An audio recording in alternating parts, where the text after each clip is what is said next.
Hello friends, कैसे हो सब लोग। आई होप सब लोग अच्छे होंगे, बेहतर होंगे और स्वस्थ होंगे। तो आज हम डिस्कस करने जा रहे हैं बहुत ही इंपॉर्टेंट करंट अफेयर 24 जुलाई 2021 के, जिसमें से दो बेस्ट इमेजेस आप यहाँ पे देख रहे हो। लेकिन आज हम बहुत ही इंपॉर्टेंट करंट अफेयर्स को डिस्कस करेंगे, तो वीडियो को बिल्कुल लास्ट तक देखना है।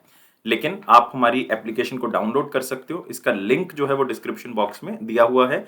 उसके बाद आप अपनी ईमेल आईडी के थ्रू लॉगिन कर सकते हैं और क्रैक करंट अफेयर्स के ऊपर क्लिक कर सकते हैं। जैसे ही आप क्रैक करंट अफेयर्स के ऊपर क्लिक करोगे तो 1 साल या फिर 2 साल की सब्सक्रिप्शन आप क्या कर सकते हैं बाय, जिसका प्राइस बहुत ही ज्यादा कम है। एक बार आप चेक करें, मेरे कहने से आप खुद कहेंगे कि इतने कम प्राइस पे हम ये सारी चीजें आपको प्रोवाइड कर रहे हैं। लेकिन 90 से 95% तक वो करंट अफेयर्स कवर होंगे जो आपके एग्जाम में आ रहे हैं। यही खासियत है अफेयर्स क्लाउड की। और गाइस, आपने याद रखना है कि ये करंट अफेयर किस तरह से कवर करेंगे। हम आपको डेली सेक्शन प्रोवाइड करेंगे। डेली में 3 सेक्शंस होंगे: detail current affair, question and answer format और एक होगा क्विज, जो कि डेली आप हमारी एप्लीकेशन के ऊपर अटेम्प्ट कर सकते हो। वीकली सेक्शन होगा, वीकली में भी 3 सेक्शंस होंगे: detail current affair, question and answer format और एक होगा क्विज, जो कि आप हर हफ्ते हमारी एप्लीकेशन के ऊपर अटेम्प्ट करोगे। मंथली सेक्शन होगा, मंथली में 4 तरह की चीजें होंगी, जिसमें detail current affair, question and answer format, best 100 current affairs मिलेंगे वो भी क्वेश्चन एंड आंसर फॉर्मेट में, और पॉकेट पीडीएफ दी जाएगी जिसमें 2 लाइन और 3 लाइन में करंट अफेयर कवर किए जाएंगे, ताकि आप अपने एग्जाम से पहले इसको बहुत अच्छे से क्या कर सको, रिवाइज कर सको। और इसी के साथ हम आपको प्रोवाइड कर रहे हैं टॉपिक वाइज करंट अफेयर। 20 बहुत ही इंपॉर्टेंट टॉपिक्स को कवर कर रहे हैं, ताकि आप बहुत अच्छे से इसको क्या कर सको, तैयार कर सको। हर टॉपिक से रिलेटेड जितनी भी न्यूज होंगी वो आपको इन पीडीएफ से मिल जाएगी। और अगर आप बैंकिंग स्टूडेंट हैं तो 3 चीजें आपको मिल रही हैं: detail and question and answer format of current affairs only related to banking and economy, और एक होगा क्विज, जो कि हर हर महीने आप हमारी एप्लीकेशन के ऊपर अटेम्प्ट करोगे बैंकिंग और इकोनॉमी से रिलेटेड। और गाइस, जितना भी पास्ट करंट अफेयर है, अगर वो एक ही पीडीएफ से आप कवर करना चाहते हो 2021 का, तो आप यहां से कवर कर सकते हैं। और स्पेशल करंट अफेयर आपको मिलेगा, जिसमें बजट और इकोनॉमिक सर्वे डिटेल में तो मिलेगा ही मिलेगा। एक्सपेक्टेड क्वेश्चन एंड आंसर भी आपको बताए जाएंगे, जो एग्जामिनर यहां से पूछ सकता है। हम स्टेट करंट अफेयर कर रहे हैं ताकि आपका स्टेट एग्जाम भी जो है वो क्लियर हो सके, और उसके लिए हम हर स्टेट और यूनियन टेरिटरी को कवर कर रहे हैं। तो कोई भी स्टेट और यूनियन टेरिटरी को हम नहीं छोड़ रहे। तो ये सारी चीजें आपको कोई अलग अलग सब्सक्रिप्शन के तहत नहीं मिल रही, ये सबके लिए सिर्फ एक ही सब्सक्रिप्शन है। वो आप हमारी एप्लीकेशन को डाउनलोड करोगे, लॉगिन करोगे और क्रैक करंट अफेयर्स के ऊपर क्लिक करके आप जो है वो इस सब्सक्रिप्शन को बाय कर सकते हो 1 साल के लिए और 2 साल के लिए। और जो बिगिनर्स हैं मैं उनको गाइड करना चाहूंगा कि यार 2 साल की सब्सक्रिप्शन आपके लिए बेस्ट रहेगी अगर आप बिगिनर हो। और 10% एक्स्ट्रा आपको डिस्काउंट मिलेगा अगर आप इस कोड का यूज करते हो ASH10 का। और अगर आपकी कोई क्वेरी है तो इस ईमेल आईडी पे संपर्क कर सकते हैं, इस नंबर पे कांटेक्ट कर सकते हैं। तो गाइस, स्टार्ट करते हैं 24 जुलाई 2021 का करंट अफेयर। लेकिन सब बच्चों से रिक्वेस्ट है, वीडियो को लाइक करना है, शेयर करना है और चैनल को सब्सक्राइब जरूर करना है। और दोस्तों, आप हमारे टेलीग्राम ग्रुप को भी ज्वाइन कर सकते हैं, ताकि ऑफिशियल नोटिफिकेशंस आपको वहां से मिलती रहें। तो मोस्ट इंपॉर्टेंट क्वेश्चंस में हम पहले क्वेश्चन को डिस्कस कर रहे हैं: who one Norman Borlaug National award 2020। दोस्तों, यहाँ पे अवार्ड का नाम याद रखना है, नॉर्मन बोरलॉग, जो कि आप कह सकते हो कि वर्ल्ड वाइड ग्रीन रेवोल्यूशन के फादर माने जाते हैं। यूनाइटेड स्टेट्स ऑफ अमेरिका से बिलोंग करते हैं नॉर्मन बोरलॉग। उनके नाम से एक नेशनल अवार्ड दिया जाता है। अगर ग्रीन रेवोल्यूशन के फाउंडर हैं तो ये अवार्ड किससे संबंधित होगा? एग्रीकल्चर से संबंधित होगा। आपको ये भी क्वेश्चन पूछा जा सकता है कि नॉर्मन बोरलॉग अवार्ड किस फील्ड में दिया जाता है, तो एग्रीकल्चर की फील्ड में दिया जाता है। किनको ये अवार्ड मिला है? ये मिला है काजल चक्रवर्ती को। तो नाम याद रखेंगे, काजल चक्रवर्ती, उनको ये अवार्ड दिया गया है।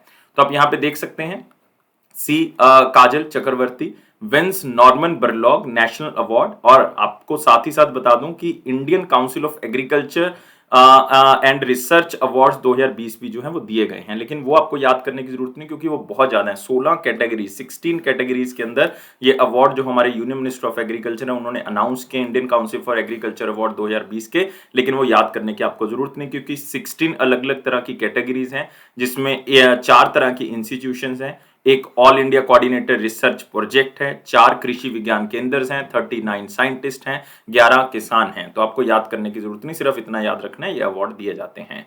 और अब हम बात कर लेते हैं इस नॉर्मन बोरलॉग नेशनल अवार्ड की। ये दोस्तों, काजल चक्रवर्ती बेसिकली प्रिंसिपल साइंटिस्ट हैं। कौन से इंस्टीट्यूशन के? ये हैं central marine fisheries research institute. तो यहां से एक रिसर्च इंस्टीट्यूट कवर कर सकते हो कि कहां पे है ये। कोच्चि में है, केरला के अंदर है, और इनको ये अवार्ड जो है वो दिया गया है। और ये नॉर्मन बोरलॉग अवार्ड मैं पहले बता चुका हूं, एग्रीकल्चर की फील्ड में मिलता है, एग्रीकल्चर रिसर्च के लिए मिलता है। इनको राशि मिलेगी 10 लाख रुपए की, साथ में एक मोमेंटो मिलेगा और साथ में एक सर्टिफिकेट भी मिलेगा। लेकिन अगर इनको इमरजेंसी में अपनी रिसर्च के लिए पैसे की जरूरत है तो 30 लाख एक साल का पैसा जो है इनको इनकी रिसर्च के लिए दिया जा सकता है। कंटीजेंसी का मतलब हो गया इमरजेंसी ग्रांट जो है वो इनको दी जाएगी, ये इन्होंने वापस नहीं करना क्योंकि ग्रांट है, और 30 लाख रुपए ये अपनी रिसर्च के लिए यूज कर सकते हैं। लेकिन अवार्ड के लिए इनको 10 लाख रुपए अलग से दिए जाएंगे। तो याद रखना है दोस्तों, जो भी चीजें मैंने आपको बताई हैं यहाँ पे सारी की सारी इंपॉर्टेंट हैं।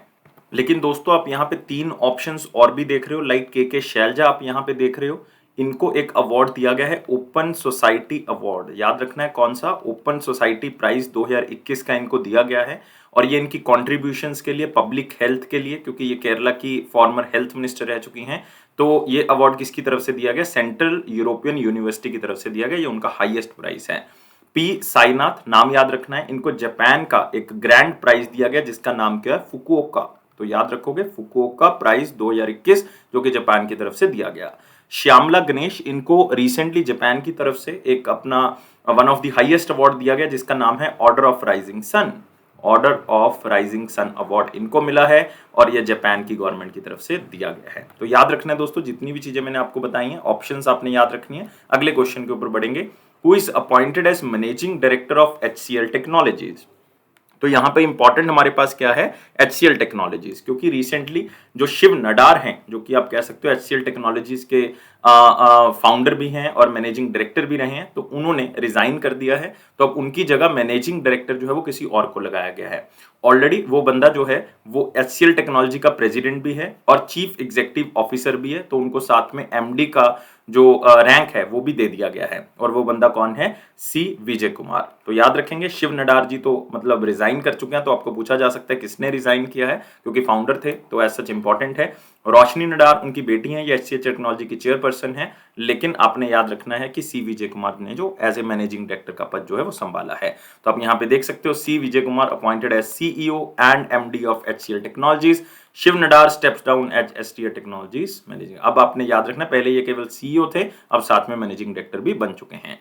तो साथ में एक नाम आपको यहाँ पे मिलेगा, संजीव सहाय, इनकी भी अपॉइंटमेंट रिसेंटली हुई थी दोस्तों। ये चेयरमैन लगाए गए हैं किसके, ये लगाए गए petroleum and natural gas regulatory board के। तो याद रखना है petroleum and natural gas regulatory board के, तो इसको याद रखोगे, संजीव सहाय। अगले क्वेश्चन के ऊपर आते हैं। Who authored a book renegade born in the USA। तो मोस्ट इंपॉर्टेंट में हम इस बुक को कवर कर रहे हैं, renegades born in the United States of America. और ये बुक दोस्तों एक पर्सन ने नहीं लिखी, ये दो ने लिखी है। बैरक ओबामा, जो कि आप कह सकते हो 44th प्रेसिडेंट रह चुके हैं यूनाइटेड स्टेट्स ऑफ अमेरिका के, उन्होंने लिखी है। और एक है हमारे पास म्यूजिशियन जिनका नाम है ब्रूस स्प्रिंगस्टीन। तो याद रखना है, सिंगर हैं, म्यूजिशियन हैं, ब्रूस स्प्रिंगस्टीन, इन दोनों ने इस बुक को लिखा है। तो आंसर क्या होगा, बोथ A एंड B होगा। तो आप यहाँ पे देख सकते हैं renegades born in the United States of America, Barack Obama आप यहां पे देख सकते हो, और यहां पे आप देख सकते हो ब्रूस स्प्रिंगस्टीन। और इस बुक की कैप्शन क्या है, ड्रीम्स मिथ्स एंड म्यूजिक। तो आप यहां पे देख सकते हो ये बुक के अंदर क्या लिखा हुआ है। ये कन्वर्सेशन है दोस्तों, बातचीत है ओबामा के बीच में और स्प्रिंगस्टीन के बीच में, कि किस तरह से जो है वो लाइफ का जो है वो आगाज हुआ, किस तरह से वो आगे बढ़े, किस तरह से करियर ने उनको पॉलिटिक्स की तरफ लेके गए या म्यूजिक की तरफ लेके गए, क्योंकि दोनों के बीच में बात है, तो दोनों के बारे में जो है वो यहाँ पे जिक्र किया गया है। और अमेरिका के पॉलिटिक्स के बारे में भी जहाँ पे जिक्र किया गया है। और साथ में इस बुक के अंदर फोटोग्राफ्स हैं, हैंड रिटन आप कह सकते हो, स्प्रिंगस्टीन के लिरिक्स हैं, अनोटेड ओबामा स्पीचेस हैं। तो मतलब बहुत ही अच्छी नॉलेज की चीजें जो हैं वो इस बुक के अंदर से मिल सकती हैं। और बैरक ओबामा आपको पता ही है कि 44th प्रेसिडेंट रह चुके हैं यूनाइटेड स्टेट्स ऑफ अमेरिका के, अलग अलग बुक्स लिख चुके हैं, जिसमें से एक है ड्रीम्स फ्रॉम माय फादर, बहुत बार पूछी जा चुकी है, dreams of my father, the audacity of hope, याद रखोगे, the audacity of hope and A promised land, ये बुक बहुत बार पूछी जा चुकी है, प्रॉमिस्ड लैंड। ये तीनों जो है वो बैरक ओबामा ने लिखी हैं। और 2009 में बैरक ओबामा को नोबेल पीस प्राइज भी जो है वो मिल चुका है, याद रखना आपने इन चीजों को। और ब्रूस स्प्रिंगस्टीन जो है एक अमेरिकन सिंगर हैं, सॉन्ग राइटर हैं, म्यूजिशियन हैं, और इनको प्रेसिडेंशियल मेडल ऑफ फ्रीडम मिला था बैरक ओबामा से 2016 के अंदर। तो मतलब आपने सबसे इंपॉर्टेंट नाम जो है वो इसमें याद रखना है, बैरक ओबामा। शायद एग्जामिनर ओनली इन्हीं का नाम पूछ ले, तो इसलिए बुक का नाम Renegades born in the United States of America. Next आप यहां पे देख सकते हो दोस्तों, अगले क्वेश्चन के ऊपर आते हैं। मोस्ट इंपॉर्टेंट क्वेश्चन हम खत्म कर चुके हैं, वेरी इंपॉर्टेंट क्वेश्चंस के ऊपर बढ़ेंगे, लेकिन यार वीडियो को लाइक करना है, शेयर करना है और चैनल को सब्सक्राइब जरूर कर देना है। उम्मीद है कि तीनों काम करने से आप हमें मोटिवेशन भी प्रोवाइड करोगे और सपोर्ट भी प्रोवाइड करोगे। और टेलीग्राम ग्रुप को आप ज्वाइन कर सकते हो, डिस्क्रिप्शन बॉक्स में लिंक गिवन है। Which country recently ratified the framework agreement for the international solar alliance? तो इंटरनेशनल सोलर अलायंस जो कि इंडिया की तरफ से जो है वो स्टार्ट किया गया था कि हमने जो है वो सोलर के ऊपर काम करना है, तो नाम से पता लग रहा है। और इसका हेडक्वार्टर भी दोस्तों इंडिया में है, गुरुग्राम में जो है वो इंटरनेशनल सोलर अलायंस का हेडक्वार्टर है। तो रिसेंटली कौन सी कंट्री ने जो है वो इस नए फ्रेमवर्क को, एग्रीमेंट को हाँ कहा है इंटरनेशनल सोलर अलायंस के? तो दोस्तों कंट्री का नाम क्या है? स्वीडन। तो ए जो है वो क्या होगा? आंसर होगा। तो आप यहां पे देख सकते हो, Sweden ratified the framework agreement for the international solar alliance. और यहाँ पे आप देख सकते हो स्वीडन जो है वो प्रमोट करेगा रिन्यूएबल एनर्जी को, और साथ ही साथ वो कहेगा कि इंटरनेशनल सोलर अलायंस की जो मेंबर कंट्रीज हैं उनमें भी जो है वो रिन्यूएबल एनर्जी और बढ़ सके। और स्वीडन ने एक बहुत ही अच्छा टारगेट सेटअप किया है, जो कि अभी तक शायद किसी भी कंट्री ने नहीं किया होगा, कि 100% रिन्यूएबल एनर्जी इलेक्ट्रिसिटी कर देंगे 2040 में पूरे स्वीडन के अंदर। मतलब ये बहुत बड़ी बात है कि 2040 में आने वाले अगले 19 साल के अंदर जो है वो 100% इलेक्ट्रिसिटी केवल रिन्यूएबल एनर्जी से पैदा होगी। तो स्वीडन का ये टारगेट जो है वो बहुत ही आगे जो है वो उनकी सोच को रखता है। और स्वीडन जो है वो आप कह सकते हो कि 4 महीने पहले ही ये बात कर चुका है कि प्राइम मिनिस्टर नरेंद्र मोदी जी और जो स्वीडन के प्राइम मिनिस्टर स्टीफन लॉफेन, तो उनके बीच में डिस्कशन हुई थी कि हम इसको जो है वो आगे लेके जाएंगे, क्लाइमेट चेंज के ऊपर बातें करेंगे। और इंटरनेशनल सोलर अलायंस के बारे में आपको पता होना चाहिए कि ये इंडिया का जो है वो इनिशिएटिव है सोलर एनर्जी और सस्टेनेबल सॉल्यूशन प्रोवाइड करने के लिए, ताकि एनर्जी कंजर्वेशन हो सके और एनर्जी, नई एनर्जी को हम जो है वो आगे लेके आ जा सके, क्लाइमेट चेंज के इम्पैक्ट को हम कम कर सकें। तो इंडिया का ये बेसिकली इनिशिएटिव था। और दोस्तों इंटरनेशनल सोलर अलायंस के बारे में याद रखना है, 2015 में इंटरनेशनल सोलर अलायंस को बनाया गया था, और United nation climate change conference थी जो पेरिस के अंदर, वहां पे मोदी जी ने ये प्रस्ताव रखा था और फ्रांस के जो प्रेसिडेंट थे उनके साथ मिलकर जो है वो इसको बनाया गया था। और इसका हेडक्वार्टर मैं पहले ही बता चुका हूँ, गुरुग्राम में है। और इसके डायरेक्टर जनरल जो रिसेंटली अपॉइंट किए गए थे वो कौन है? अजय माथुर। तो ये नाम भी आपने याद रखना है। और स्वीडन के प्राइम मिनिस्टर आपको पता ही है कौन है? Stefan Lofven. Stefan recently appointment हुई है इनकी भी। और कैपिटल जो है वो स्टॉकहोम है, और साथ ही साथ करेंसी जो है वो कोरोना है। तो ये तो मेरे ख्याल से कोई बच्चा नहीं भूलेगा, कोरोना कोरोना, तो किसी भी तरह से इसको याद रख सकते हो। अगले क्वेश्चन के ऊपर आते हैं। Which organization and the International Para-Olympic Committee signed a MOU for the promotion of the diversity and equity in the health and sports? तो देखो, इंटरनेशनल पैरा ओलंपिक कमेटी मतलब जो डिसेबल्ड पर्सन हैं जो ओलंपिक्स में पार्टिसिपेट करते हैं या और भी डिसेबिलिटी है, तो हम प्रमोट कर सकें कि किस तरह से आप गेम्स में पार्टिसिपेट कर सकते हो, अपनी हेल्थ को लेकर निराश नहीं होना अपने, आप स्पोर्ट्स के अंदर पार्टिसिपेट करोगे। और ये एक यूनाइटेड नेशन की ऑर्गेनाइजेशन है जिसकी तरफ से ये कहा गया है, और ये ऑर्गेनाइजेशन हमारे पास है वर्ल्ड हेल्थ ऑर्गेनाइजेशन। तो याद रखना है दोस्तों, आंसर क्या होगा? डी होगा। तो आईपीसी मतलब इंटरनेशनल पैरा ओलंपिक कमेटी और वर्ल्ड हेल्थ ऑर्गेनाइजेशन की तरफ से एक एमओयू साइन किया गया है कि डाइवर्सिटी एंड इक्विटी को हम क्या करेंगे? प्रमोट करेंगे। और आपको पता होना चाहिए कि जो पैरा ओलंपिक गेम्स हैं जो अभी टोक्यो में हो रही है वो 24 अगस्त से स्टार्ट होंगी। अभी सिंपल ओलंपिक स्टार्ट हो चुके हैं, लेकिन पैरा ओलंपिक्स जो गेम्स हैं वो 24 अगस्त से लेकर 5 सितंबर तक चलेंगी। और WHO और इंटरनेशनल जो हमारे पास पैरा ओलंपिक कमेटी है, उन्होंने कहा है कि हम global access of quality rehabilitation and assistive technology as a part of universal health coverage, की सबको कवर करने के लिए एक टेक्नोलॉजी का यूज करेंगे और नए रिहेबिलिटेशन सेंटर्स को जो है वो ओपन किया जाएगा। और इनके बीच में ये एग्रीमेंट जो है वो जापान में हुआ है, क्योंकि अभी जो ओलंपिक गेम्स है वो कहाँ पे चल रही हैं? टोक्यो, जापान के अंदर चल रही हैं। तो आपने याद रखना है, उन्होंने कहा है कि हम इनइक्वालिटीज को कम करेंगे और इक्वल अपॉर्चुनिटीज प्रोवाइड करेंगे। ऐसे नहीं कि कोई डिसेबल है तो उनको हम अपॉर्चुनिटीज नहीं प्रोवाइड करेंगे, तो ऐसा नहीं होगा। हम जो है वो इक्वालिटी को क्या करेंगे? प्रमोट करेंगे। और आपको पता ही है कि स्पोर्ट्स के अंदर जो है वो डिसेबल पर्सन जो है वो भी जो है वो मैक्सिमम टू मैक्सिमम पार्टिसिपेट कर सकें, उसके लिए एग्रीमेंट साइन किया गया है। तो दोस्तों बहुत ही सिंपल सा क्वेश्चन है कि डिसेबिलिटी से लोग जो है वो परेशान ना हो, हम उनको स्पोर्ट्स के अंदर लेके आएंगे और आप भी कर सकते हैं। ये सारी चीजें कॉन्फिडेंस जो है वो आपके अंदर ये पैदा करेंगे। और वर्ल्ड हेल्थ ऑर्गेनाइजेशन के बारे में याद रखना है, डायरेक्टर जनरल डॉक्टर टेड्रोस हैं, डॉक्टर टेड्रोस। और हेडक्वार्टर कहाँ पे है इसका? जिनेवा में। और दोस्तों इंटरनेशनल पैरालंपिक कमेटी, इसका जो हेडक्वार्टर है वो कहाँ पे है? बोन, जर्मनी के अंदर। पूछा जा सकता है, इस साल क्वेश्चन आ सकता है, याद रखोगे। अगले क्वेश्चन के ऊपर आते हैं।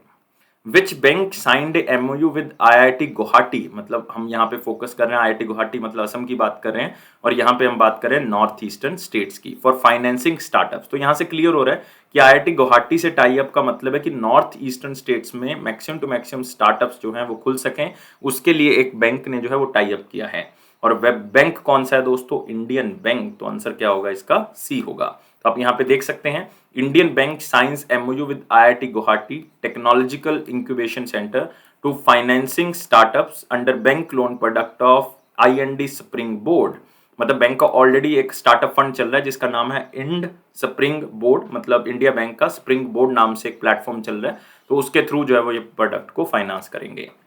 और इंडियन बैंक जो है वो कमिटमेंट कर रहा है कि इकोनॉमिक अपलिफ्टमेंट करेंगे। कहां पे?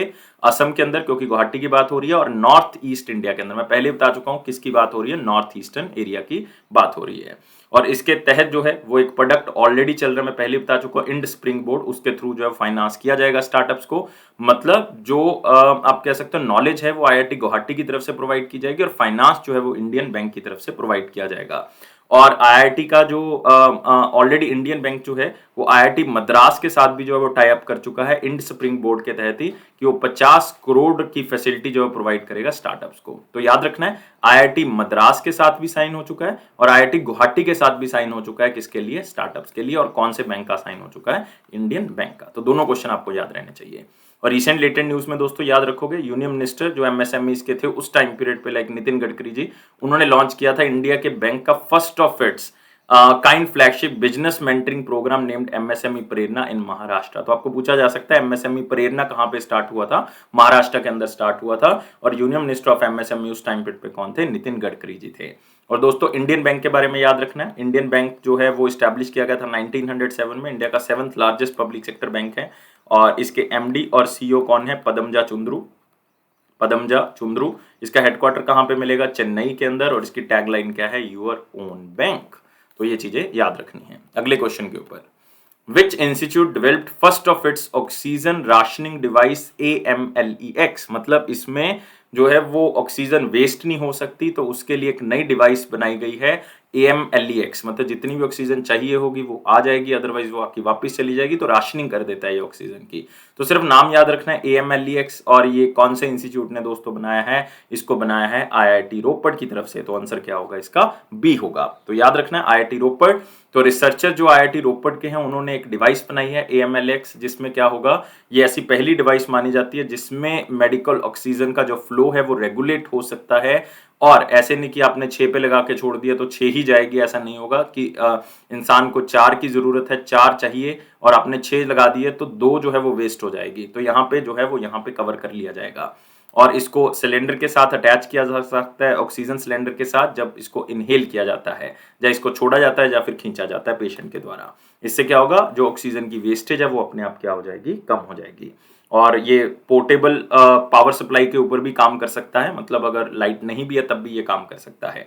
और ये मतलब बहुत जरूरी हो गया क्योंकि सेकेंड वेव ऑफ कोविड-19 के दौरान हमने देखा कि ऑक्सीजन की बहुत ज्यादा जो है वो क्या हुई, यहाँ पे प्रॉब्लम आ गई थी, ऑक्सीजन वेस्ट भी हुई, और जिसके कारण जो है इस तरह की डिवाइस की जरूरत थी। तो IIT रोपड़ की तरफ से एक डिवाइस बनाई गई जिसका नाम क्या है? एमलेक्स। तो सिर्फ नाम याद रखना है और क्वेश्चन को सिर्फ इतना ही याद रखें जितना आपको स्लाइड में दिख रहा है। Next, who authored a new book an ordinary life portrait of an Indian generation, मतलब पुरानी जनरेशन के बारे में इसमें बात की गई है। और ये बहुत ही फेमस पर्सन है दोस्तों। और मैं आपको एक हिंट देना चाहता हूं यहाँ पे कि ये जुड़े हुए हैं इलेक्शन कमीशन ऑफ इंडिया से, पहले जुड़े हुए थे। फिर एक कंट्रोवर्सी हुई कि उन्होंने कहा कि मैं मतलब काम नहीं करूंगा। आजकल वो एशियन डेवलपमेंट बैंक के अंदर काम कर रहे हैं और उनका नाम क्या है? Ashok Lavasa, one of the election commissioner, farmer election commissioner of election commission of India, जिनका नाम क्या है? अशोक लवासा। उन्होंने ये बुक लिखी है। तो आप देख सकते हो अशोक लवासा की an ordinary life portrait of an Indian generation. तो इसमें उन्होंने क्या बताया हुआ है? उन्होंने अपने फादर के एक्सपीरियंसेस के बारे में बताया हुआ है, जिनका नाम था उदय सिंह। और उन्होंने बताया कि उस टाइम पीरियड पे इंडिया की जनरेशन किस तरह से रहती थी, किस तरह के आइडियाज आगे बढ़ते थे। मतलब उन्होंने बताया है कि किस तरह से ऑनेस्ट लिविंग जो है वो सबसे अच्छी चीज है। और उन्होंने बताया है कि किस तरह से वर्ल्ड को जो है हम पुरानी जनरेशन के आइडिया से जो है वो आगे लेके जा सकते हैं, जिसको हमने बचा के रखा हुआ है। और बुक में बताया हुआ है कि wisdom of the previous Indian generation at their way of life, कि किस तरह से वो सोचते थे, किस तरह की उनको आजादी थी और वो अपनी जिंदगी को किस तरह से व्यतीत करते थे। मतलब इसमें उस जनरेशन के बारे में बताया हुआ है जिस जनरेशन से उनके फादर बिलोंग करते थे, जिनका नाम था उदय सिंह। मतलब आप कह सकते हो कि हमसे एक पहले की जनरेशन और उससे पहले की जनरेशन के बारे में बताया हुआ है। और पता होना चाहिए आपको कि ये one of the election commissioner रह चुके हैं इंडिया के 2018 से 2020 तक। फिर कुछ कंट्रोवर्सीज हुई, फिर उन्होंने रिजाइन कर दिया था और उसके बाद जो है वो इनको अपॉइंट कर दिया गया वाइस प्रेसिडेंट जो है वो अपॉइंट कर दिया public sector operations, public private partnership, किसके अंदर, एशियन डेवलपमेंट बैंक के अंदर। तो आजकल ये एशियन डेवलपमेंट बैंक के अंदर एज ए वाइस प्रेसिडेंट काम कर रहे हैं पब्लिक प्राइवेट ऑपरेशंस के अंदर। तो इन्होंने पहले भी 2 बुक्स जो है वो को ऑथर की हैं, मतलब पूरी बुक इन्होंने नहीं लिखी लेकिन को ऑथर इन्होंने की है। एन अनसिविल सर्वेंट, याद रखना है, ये बुक इन्होंने लिखी है। और एक बुक इन्होंने लिखी थी मन्नत। तो दोनों बुक जो है वो याद रख सकते हैं आप नाम। तो अशोक लवासा दोस्तों, बहुत ही इंपॉर्टेंट सी चीजें मैं आपको बता रहा हूँ, लेकिन यहाँ पे आप 2-3 चीजें और देख रहे हो। लाइक विनोद कपरी का नाम देख रहे हो यहाँ पे। इन्होंने माइग्रेंट लेबर के ऊपर एक बुक लिखी थी जब लॉकडाउन लगा था, तो उस बुक का नाम क्या था, 1232 किलोमीटर। ठीक है, द लॉन्ग जर्नी होम, किस तरह से माइग्रेंट लेबरर जो हैं वो पहुंचे हैं। अमर्त्य सेन जो कि बहुत ही फेमस इकोनॉमिस्ट है, नोबेल इनको इकोनॉमिक्स का प्राइज मिल चुका है, नोबेल प्राइज मिल चुका है इकोनॉमिक्स के अंदर। तो इन्होंने बुक लिखी थी होम इन द वर्ल्ड। तो ये बुक इन्होंने लिखी। अशोक पंगारिया जो कि अरविंद पंगारिया जी के ब्रदर हैं, इन्होंने रिसेंटली एक बुक लिखी थी बहुत ही फेमस, मॉन्क इन ए मग। ये मैं आपको बहुत बार करवा चुका हूँ, इसके पीछे एक मकसद है कि ये बुक आपको आ सकती है। मॉन्क इन ए मग मतलब मर्सिडीज। तो याद रखोगे दोस्तों जितनी भी मैंने बुक्स आपको बता दी हैं। नेक्स्ट आते हैं, which company and Bangalore international airport signed a 10-year partnership deal to make a smart airport. तो उस कंपनी और बेंगलोर इंटरनेशनल एयरपोर्ट के बीच में जो है वो टाई अप हुआ है, ताकि उस बेंगलोर इंटरनेशनल एयरपोर्ट को हम और भी अच्छा बना सकें, उसको स्मार्ट बना सकें। तो सिर्फ क्वेश्चन को उतना ही याद करें जितना आपको स्लाइड में दिख रहा है। आंसर क्या होगा, इंटरनेशनल बिजनेस मशीन। मतलब आईबीएम कंपनी की तरफ से ये टाई अप किया गया है कि हम बेंगलोर इंटरनेशनल एयरपोर्ट को और भी बेहतर बनाएंगे। और ये 10 साल की पार्टनरशिप डील हुई है ताकि जो बेंगलोर इंटरनेशनल एयरपोर्ट लिमिटेड है उसको स्मार्ट एयरपोर्ट बनाया जा सके। तो इसमें नए आईटी सॉल्यूशंस मतलब information and technological solutions provide किए जाएंगे, और साथ ही साथ एयरपोर्ट जो है वो ऐसा बनाया जाएगा जिसमें नए एक्सपीरियंसेस जो है वो कस्टमर्स को देखने को मिलेंगे, या जो भी ट्रेवल एक्सपीरियंस जो है वो आपको नया देखने को मिलेगा। इसका मतलब इसमें artificial intelligence technology, machine learning technology, आप कह सकते हो red hat automation, like productivity और कॉस्ट को भी क्या किया जाएगा, रिड्यूस किया जाएगा। तो ये सारी चीजों के ऊपर फोकस करके बेंगलोर इंटरनेशनल एयरपोर्ट को अच्छा बनाया जाएगा। तो याद रखना है इंटरनेशनल बिजनेस मशीन। अगले क्वेश्चन के ऊपर बढ़ेंगे, which organisation launched agritech challenge 2021 for farmers specifically for Asia and Africa. मतलब ओनली एशिया और अफ्रीका के किसानों के लिए एक नया प्लेटफॉर्म या एक नया इनिशिएटिव लॉन्च किया गया जिसका नाम क्या है, एग्रीटेक चैलेंज 2021। मतलब इसमें चैलेंजेस दिए जाएंगे कि एशिया के किसान और अफ्रीका के किसान को कौन सी प्रॉब्लम आ रही है और किस तरह से आप उसको दूर कर रहे हो, उसके ऊपर फोकस जो है वो किया जाएगा। तो आपने बताना है कि कौन सी ऑर्गेनाइजेशन की हम यहां पे बात कर रहे हैं। तो आंसर क्या होगा, यूएनसीडीएफ, और इसका मतलब है United nation capital development fund. Capital development fund.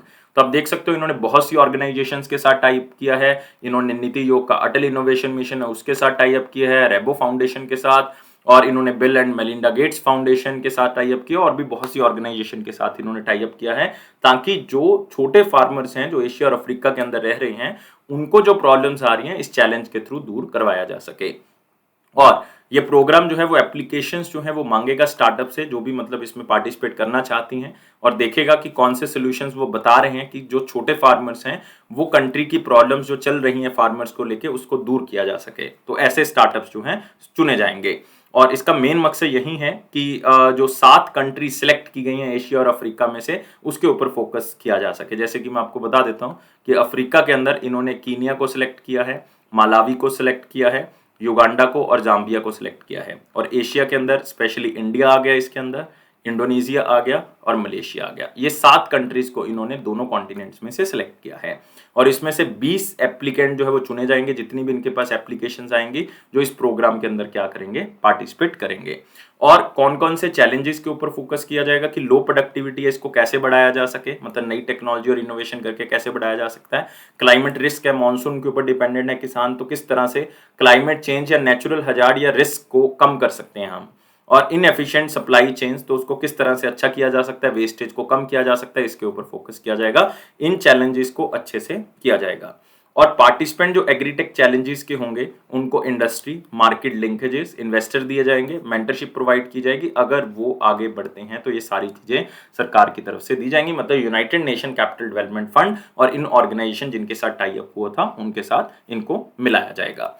तो इसमें इंपॉर्टेंट क्या है कि एग्रीटेक चैलेंज 2021 किसने स्टार्ट किया, यूएनसीडीएफ मतलब कैपिटल डेवलपमेंट फंड की तरफ से स्टार्ट किया गया। और कौन से कॉन्टिनेंट के लिए, एशिया और अफ्रीका। एशिया में से 3 कंट्री चुनी गई, इंडिया इसमें है, इंडिया, इंडोनेशिया और साथ में मलेशिया, ये 3 कंट्रीज हैं। अफ्रीका के अंदर 4 हैं, अफ्रीका वाली याद रह जाती है तो ठीक है, अदरवाइज कोई खास इंपॉर्टेंट नहीं है। और यूएनसीडीएफ के बारे में याद रख सकते हो, यूनाइटेड नेशन की एक ऑर्गेनाइजेशन है, हेडक्वार्टर वहीं पे है जहां पे यूनाइटेड नेशन का, New York, United States of America. 1966 में इसको बनाया गया था। अगले क्वेश्चन के ऊपर आते हैं। Supreme Court quashed provisions of 97th amendment. This was related to what, recently Supreme Court ने 97th अमेंडमेंट की जो प्रोविजंस थी उसको खत्म कर दिया। वो कहते हैं कि ये लागू नहीं हो सकती। आपने बताना है कि 97th अमेंडमेंट जो कि 2011 में हुई थी वो किससे रिलेटेड थी। तो मेरे ख्याल से जो यूपीएससी के स्टूडेंट हैं वो तो बता देंगे, क्योंकि उनको पता होगा कि 97th अभी तक जो लेटेस्ट अमेंडमेंट्स हो चुके हैं वो 104th तक हम पहुंच चुके हैं। और 104th आपको पता ही है किस तरह से 10 साल की रिजर्वेशन जो है वो रिसेंटली बढ़ाई गई है फॉर एससी एंड एसटी, क्योंकि हर 10 साल तक हम इसको बढ़ा देते हैं। तो ये लेटेस्ट अमेंडमेंट है। तो 97th अमेंडमेंट जो 2011 में हुई थी वो बेसिकली किससे रिलेटेड थी, कोऑपरेटिव सोसाइटी से रिलेटेड थी। अब इससे हुआ क्या, जब ये अमेंडमेंट की गई थी दोस्तों 2011 में, तो कुछ आर्टिकल जो है वो इसमें चेंज हुए थे। एक तो आर्टिकल 19(1)(c) चेंज हुआ था, 19 क्लॉज 1 सब क्लॉज सी। तो ये चेंज हुआ था, इसमें बताया गया था कि कॉपरेटिव्स जो है उनको भी फ्रीडम दी जाएगी, उनको भी जो है वो प्रोटेक्शन प्रोवाइड की जाएगी। तो इसके अंदर बताया था कि और आप लोग जो हैं वो आप यूनियंस बना सकते हो, आपको फ्रीडम है, आप एसोसिएशन बना सकते हो, आप कॉपरेटिव्स भी बना सकते हो। तो कॉपरेटिव वर्ड जो है वो राइट टू फ्रीडम के अंदर ऐड किया गया था। एक आर्टिकल और चेंज हुआ था 43B, बेसिकली आप कह सकते हो ये ऐड ही हुआ था इसके अंदर। इसके अंदर ये बताया गया कि किस तरह से सरकार ने, या आप कह सकते हो कि जो स्टेट है उसने जो कॉपरेटिव्स हैं उसको प्रमोट करना है, उसको आगे बढ़ाना है, कॉपरेटिव सोसाइटीज को उसकी फंक्शनिंग के लेके कुछ रूल्स बनाने हैं। तो लेकिन अगर आप देखोगे कॉन्स्टिट्यूशन के अंदर एक आर्टिकल 368 है, उसमें बताया गया है कि अगर कॉन्स्टिट्यूशन के अंदर आप फेडरल प्रोविजन को अमेंड करते हो, मतलब ऐसा कोई कानून बनाते हो कॉन्स्टिट्यूशन के लिए, कॉन्स्टिट्यूशन के अंदर जिसमें सेंटर की भी पावर चेंज हो रही है, स्टेट की भी हो रही है, तो सेंटर से तो बिल पास होगा ही होगा, स्टेट से भी आपको आधी से पास करवाना पड़ेगा, हाफ स्टेट से भी पास करवाना पड़ेगा। लेकिन इसमें प्रॉब्लम क्या आ गई कि सेंटर से तो पास हो गया था लेकिन आधी स्टेट ने पास नहीं किया था। ये जरूरी है कि आधी स्टेट से भी पास हो अगर वो स्टेट की पावर्स को भी चेंज कर रहा है बिल। तो कोऑपरेटिव सोसाइटीज जो है वो स्टेट के बेसिस पे बनाई जाती हैं, तो इसलिए इसकी प्रोविजंस को अब कैंसिल कर दिया क्योंकि आधी स्टेट्स ने इसको पास नहीं किया था। तो बहुत ही जरूरी पॉइंट्स मैं आपको बता चुका हूं। और पार्ट 9B भी जो है वो क्या हुआ था, कॉन्स्टिट्यूशन में ऐड हुआ था, जो कि कोऑपरेटिव सोसाइटी से रिलेटेड था। और दोस्तों ये कोऑपरेटिव सोसाइटीज की मैनेजमेंट के लिए नए ऑफिस बीयरर्स जो इसके अंदर आएंगे, किस तरह से कौन कौन इसमें अपॉइंट होगा, और इसमें आर्टिकल 19(1), 43B और पार्ट 9B ये ऐड किए गए थे, तो याद रखना है। और 97th अमेंडमेंट के थ्रू जो है वो ये जरूरी था कि आधी स्टेट से भी रेटिफिकेशन ली जाए, हाँ करवाई जाए, लेकिन ऐसा नहीं हुआ, जिसके क्योंकि ये स्टेट सब्जेक्ट के अंदर आता है कोऑपरेटिव, जिसके कानून से भी पूछना जरूरी था, लेकिन आधी स्टेट ने पास नहीं किया, तो इन्होंने क्या कर दिया, उसको खत्म कर दिया। तो अर्लियर ऐसा पहले भी हो चुका है कि 2013 में गुजरात हाई कोर्ट ने भी सेम कह के कि आधी स्टेट ने पास नहीं किया तो हम इसको स्टार्ट नहीं कर सकते, तो अब भी मतलब ये सुप्रीम कोर्ट में चला गया था, उसके बाद अब सुप्रीम कोर्ट ने भी इसको मना कर दिया। तो देखो कितनी इंपॉर्टेंट चीजें आपको यहाँ से पता लग गई है। अमेंडमेंट का पता लग गया कि आर्टिकल 368 में कैसे अमेंडमेंट होती है कि अगर ओनली सेंट्रल गवर्नमेंट की पावर चेंज हो रही है तो सीधा ही बिल प्रेसिडेंट के पास चला जाएगा, लेकिन अगर सेंटर और स्टेट की चेंज हो रही है, दोनों की पावर चेंज हो रही है, तो सेंटर से पास होकर आधी स्टेट से भी पास करवाना जरूरी है, फिर प्रेसिडेंट के पास जाएगा। यही article 368 amendment of the constitution. अगले क्वेश्चन के ऊपर बढ़ते हैं। Recently Sela tunnel project was in news, क्योंकि उसमें एक जो है वो टनल जो है वो नहीं बनाई जा रही है, क्योंकि आधा पार्ट उसका कंप्लीट हो चुका है और कुछ पार्ट रह गया है, तो उसमें बम लगा के जो है ब्लास्ट किया गया है, तो जिसके बाद जो है वो नई टनल का प्रोजेक्ट स्टार्ट होगा। और सेला टनल जो है वो काफी बड़ा प्रोजेक्ट है, जो कि कौन सी स्टेट में जो वो स्थित है ये आपने बताना है। तो आंसर क्या होगा? अरुणाचल प्रदेश। और ये टनल कौन से एरिया को जोड़ेगी? तवांग एरिया को जो है वो साथ में क्या करेगी? कनेक्ट करेगी। तो याद रखना है दोस्तों आपने, बहुत ही इंपॉर्टेंट है। तो Sela tunnel will be the longest bi lane road tunnel in the world. Longest bi lane tunnel बन जाएगी। आप देखो ये कहां से चल रहा है? बॉमडिला से चल रहा है, सेला टनल इसका नाम है। और कहां तक पहुंचेगा? ये तवांग एरिया तक जो है वो इसको पहुंचाया जाएगा। मतलब कह सकते हो कि बहुत बड़ा पार्ट जो है वो इसके अंदर कवर हो रहा है। तो प्राइम मिनिस्टर नरेंद्र मोदी जी ने 2019 में सेला टनल का इनिशिएटिव जो है वो स्टार्ट किया था अरुणाचल प्रदेश में, ताकि नॉर्थ ईस्टर्न स्टेट्स को भी जो है वो कनेक्ट किया जा सके। टोटल कॉस्ट इसकी रखी गई है 687 करोड़ रुपीस खर्च किया जाएगा। और आप देख सकते हो कि इसको तवांग अरुणाचल प्रदेश के साथ जोड़ा जाएगा। और इसको बालीपारा छत्तीसगढ़ से ये रोड ऑलरेडी स्टार्ट हो रही है, रोड स्टार्ट हो रही है, जो कि असम तक तो पहुंच ही रही थी। अब असम से इसको तवांग तक मतलब अरुणाचल प्रदेश के साथ भी कनेक्ट किया जा रहा है। 12 किलोमीटर अप्रोक्सीमेटली जो है वो इस टनल का क्या होगा? डिस्टेंस होगा। और जब ये प्रोजेक्ट पूरा कंप्लीट हो जाएगा तो सेला टनल जो है वो longest bi lane road tunnel बन जाएगी पूरे वर्ल्ड की, जो कि हाईएस्ट एल्टीट्यूड पे होगी। 13,000 फीट पे जो है वो ये टनल होगी। तो याद रखना है, इसको बॉर्डर रोड ऑर्गेनाइजेशन की तरफ से बनाया जा रहा है। कौन से प्रोजेक्ट के थ्रू? प्रोजेक्ट वर्तक। आपको यह भी पूछा जा सकता है कि प्रोजेक्ट वर्तक किससे रिलेटेड है? तो सेला टनल से रिलेटेड है। तो बॉर्डर रोड ऑर्गेनाइजेशन के बारे में याद रख सकते हो। ये मिनिस्ट्री ऑफ डिफेंस के अंडर आती है और इसका हेडक्वार्टर न्यू दिल्ली है। और इसके डायरेक्टर जनरल हैं लेफ्टिनेंट या लेफ्टिनेंट जनरल राजीव चौधरी। तो याद रखेंगे, राजीव चौधरी इसके हेड हैं। तो सारी चीजें पता लग चुकी हैं। अगले क्वेश्चन के ऊपर आते हैं।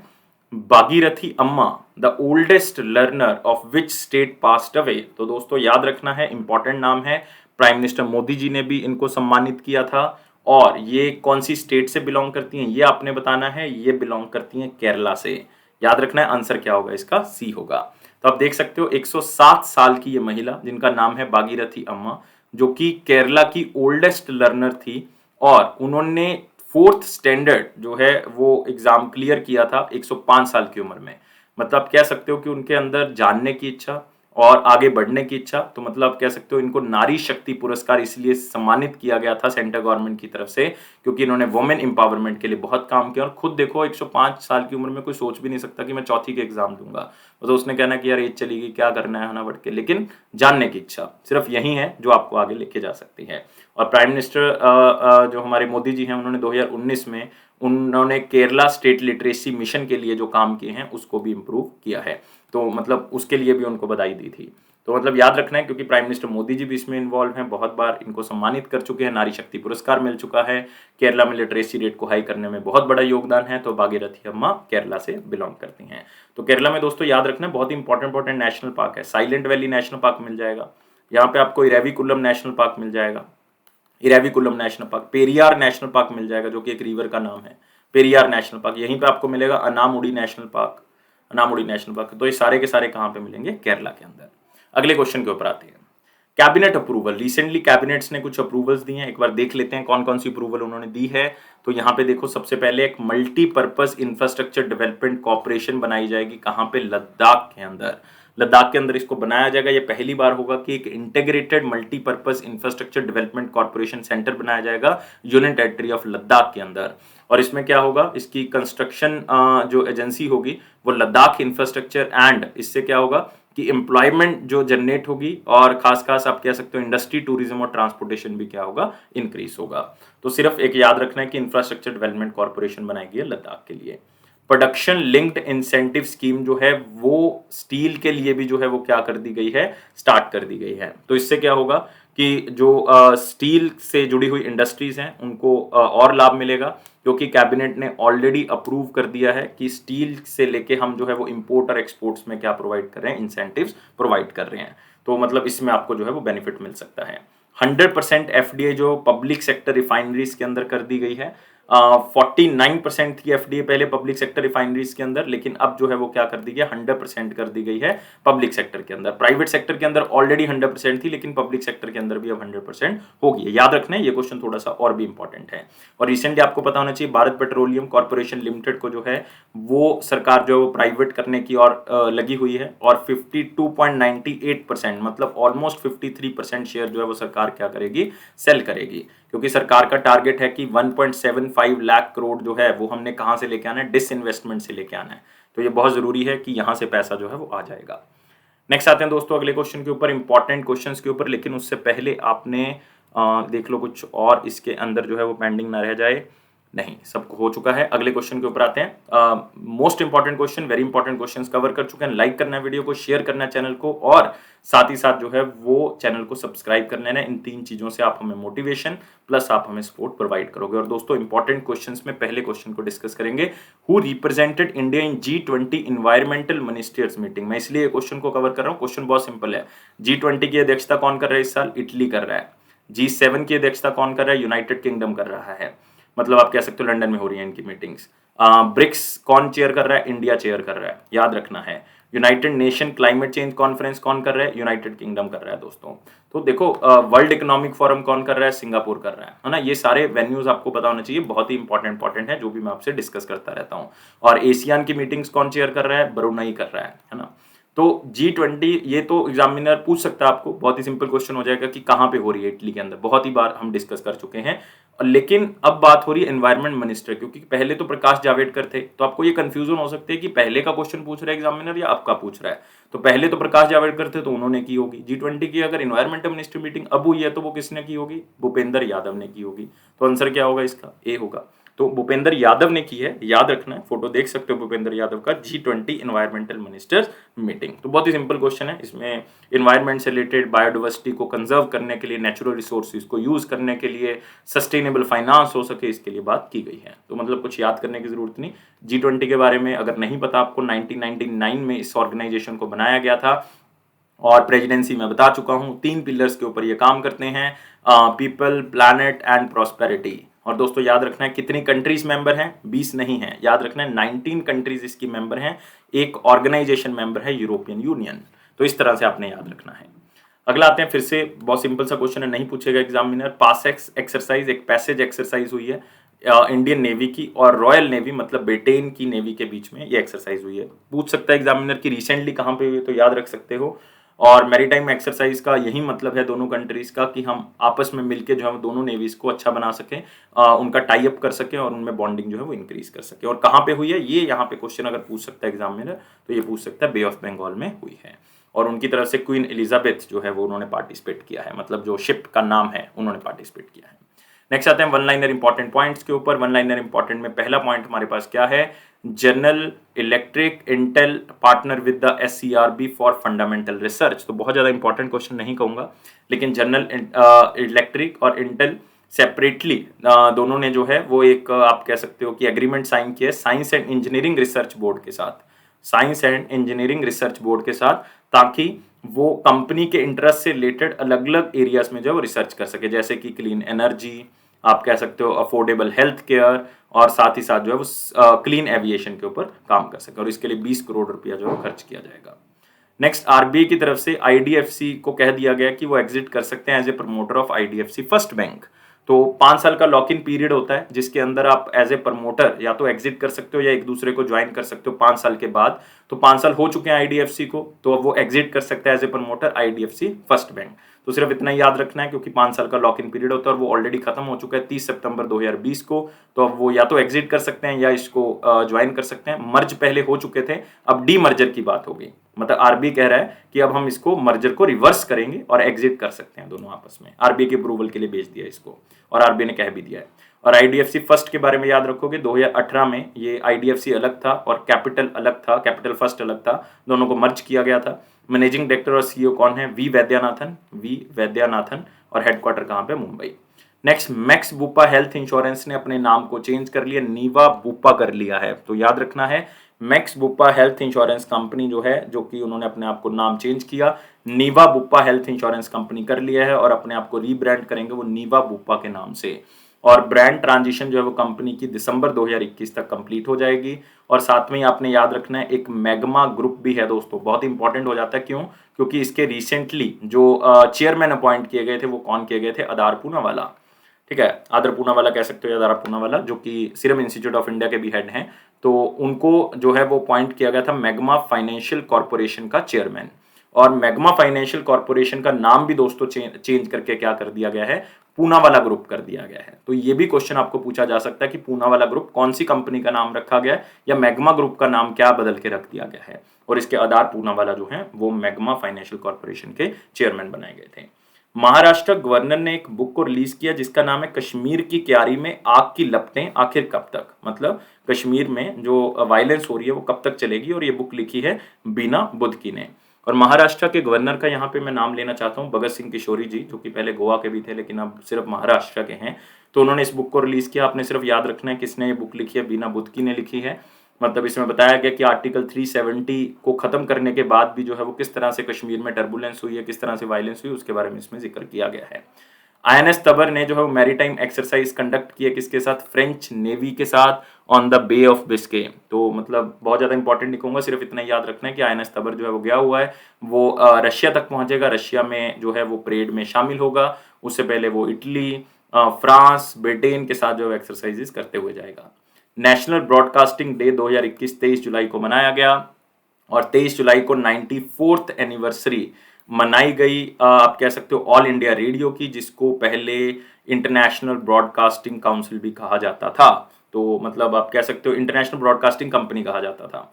और 23 जुलाई को इसको हर साल जो है वो as a national broadcasting day मनाया जाता है। तो इसमें एक तो ऑल इंडिया रेडियो फेमस हो जाता है, क्योंकि ऑल इंडिया रेडियो जो है वो प्रसार भारती की तरफ से ओन किया जाता है, और इंडिया का लार्जेस्ट ब्रॉडकास्टिंग एजेंसी है, जिसमें दूरदर्शन टेलीविजन आ जाता है, जिसमें ऑल इंडिया रेडियो आ जाता है। और प्रसार भारती जो है वो एक ऑटोनमस बॉडी है under the Prasar Bharati act of 1997। और इसके सीईओ कौन है? शशि एस वेम्पति। तो याद रखना है प्रसार भारती के शशि एस वेम्पति जो है वो क्या है? सीईओ है। अगले क्वेश्चन के ऊपर आते हैं। क्वेश्चन ऑफ द डे 23 जुलाई 2021 का क्वेश्चन क्या था दोस्तों? क्वेश्चन था what do we call the process of paying off an existing loan and establishing a new loan. आपने पुराना लोन तो वापस कर दिया है, नया लोन आपने ले लिया है, इस बदले में शायद आपको बैंक इंटरेस्ट रेट कम कर दे, या आप अपने लोन की अमाउंट कम कर लो कि अगर इंटरेस्ट नहीं कम कर रहा। तो इसको हम क्या नाम देंगे? तो नाम से यार यहां से क्लियर है कि क्या नाम इसको दिया जाएगा। इसको दिया जाएगा रीफाइनेंसिंग, कि आप दोबारा से क्या ले रहे हो? फाइनेंस ले रहे हो बैंक से, तो इसलिए इसका नाम रखा गया रीफाइनेंसिंग। तो सिंपल क्वेश्चन था। क्वेश्चन ऑफ द डे के ऊपर आते हैं। What does VPA stand for? VPA की फुल फॉर्म बतानी है, आपने मुझे कमेंट बॉक्स में आंसर बताना है, और ये क्या क्यों यूज किया जाता है ये आपने बताना है। बहुत बार आपने ये वर्ड सुना होगा। और दोस्तों आंसर कमेंट बॉक्स में बताएं, वीडियो को साथ ही साथ लाइक कर दें आंसर देते हुए, चैनल को सब्सक्राइब कर दें, और साथ ही साथ नोटिफिकेशन को जो है वो ऑन कर ले, बेल बटन को प्रेस करके, टेलीग्राम ग्रुप को ज्वाइन करके। ये फेयर्स क्लाउड का प्रॉमिस है कि ये आपके कॉन्फिडेंस को जरूर बूस्ट करेगा। हमारे इस प्रॉमिस से आप जो है वो संतुष्ट जरूर होंगे, क्योंकि आप इसको फॉलो करके देखो, 1 महीने के लिए आप खुद कहोगे कि बहुत ही अच्छे से जो है वो हमारा करंट अफेयर कवर हो रहा है। तो वीडियो देखने के लिए बहुत बहुत शुक्रिया। लाइफ को बहुत ज़्यादा सीरियस ना लें, हमेशा जो है वो आगे बढ़ते रहे, सीखते रहे, हमेशा सीखते रहे। कभी भी ये नहीं सोचना मन के अंदर कि हम बहुत सीख चुके हैं अब और नहीं सीखना, या अपनी लर्निंग प्रोसेस को खत्म कर दो। जब तक आपकी मृत्यु नहीं हो जाती तब तक आप जो है वो एज ए लर्नर रहोगे। और जरूरी नहीं कि बुक्स पढ़ के ही आप लर्निंग क्वालिटीज आप में आएंगी, आप जो है वो जिंदगी से भी हमेशा कुछ ना कुछ सीखते रहोगे। हर रोज आप कुछ सीखो, हर रोज सीखते रहोगे, और लाइफ को बहुत ज़्यादा सीरियस नहीं लोगे, हमेशा खुश रहोगे। स्माइल अगर ऐसी रहेगी आपके फेस के ऊपर तो हमेशा आपके पास लोग आएंगे, आपको किसी के पास जाने की जरूरत नहीं है। Thank you guys, take care and bye bye.